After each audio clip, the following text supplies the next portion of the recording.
religion that that developed on account of politics, which is sort of true of Lutheranism too. In any case, what happened was this: after King Solomon died, the entire land of Judea, all the 12 tribes, all the way up to Mount Lebanon, they used to call it from Dan to Beersheba, Dan being the farthest north up near Lebanon, and all the way down to the Sinai. This was the whole land, and it was divided by Joshua among the 12 tribes, which were the 12 descendants of Jacob, the children of Yisrael, the children of Israel, which were 12.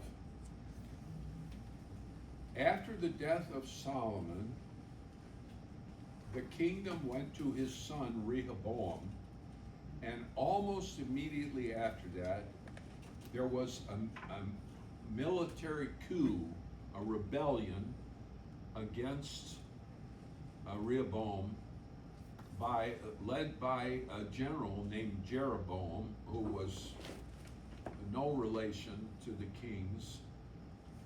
And this rebellion split the country of Israel into two parts, which came to be called Israel and Judah.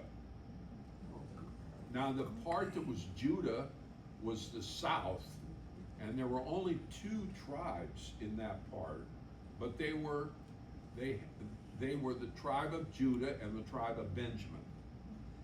And the rest of the 10 tribes up in Galilee and central Palestine were the other 10 tribes.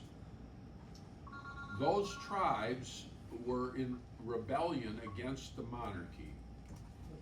And historically, they never reunited with the Jewish people. The history of Judaism from the time of that rebellion, which was somewhere around 950 BC, it was as if the United States had broken into the North and the Confederacy and never gotten back together again, and this is what happened. They didn't get back together again.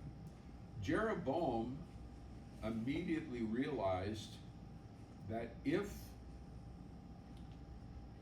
the people who lived in his rebellious kingdom were to follow the procedures of the Torah and go 3 times a year to Jerusalem to all those festivals, that his kingdom would probably collapse. That the people would all be drawn back to Jerusalem and Judea.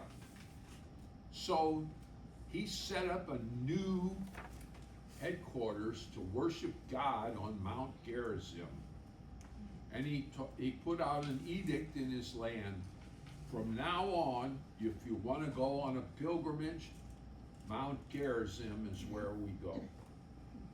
And this was solely for the purpose of keeping his citizens out of the clutches of the kingdom.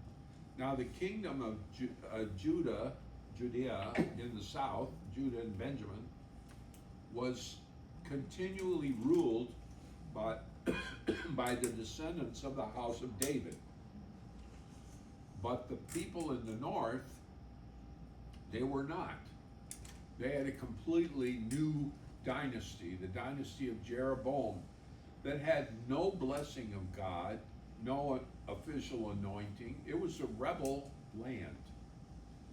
When Nebuchadnezzar, no, it wasn't Nebuchadnezzar, it was before them. When the Assyrians came there and invaded the land, they captured the northern kingdom entirely. And when they captured the northern kingdom, they deported all those people from Galilee and Samaria that were in the Jeroboam realm, and they carted them away to Mesopotamia, and they never came back again. And the government of the kings, Assyrian kings, sent colonists, and they left some of the poorest people in the land, and then they sent colonists and government officials, so that it turned out that the Samaritan people, by the time of Jesus, were kind of ethnic amalgam of Mesopotamian colonists and Israelites worshiping at Mount Gerizim for political reasons. And of course, this means that they had essentially cut themselves off from the legitimate temple worship in Jerusalem.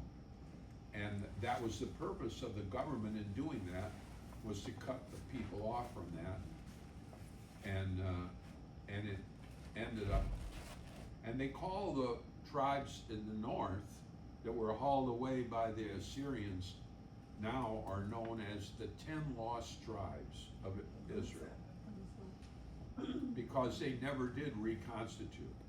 When the Jews were hauled away by Nebuchadnezzar, King Cyrus sent them back, but nobody ever sent the Samaritans back. So the people who were living in Galilee and Samaria were not fully Jewish. They were amalgam, and their religion was not true Judaism either. Wait a moment, well, Jesus was in Galilee, so wasn't that in? Say that once again? Well, Jesus supposedly lived in Galilee. Yeah, that's why people said, can any good thing come out of Galilee? They were just prejudiced against them too.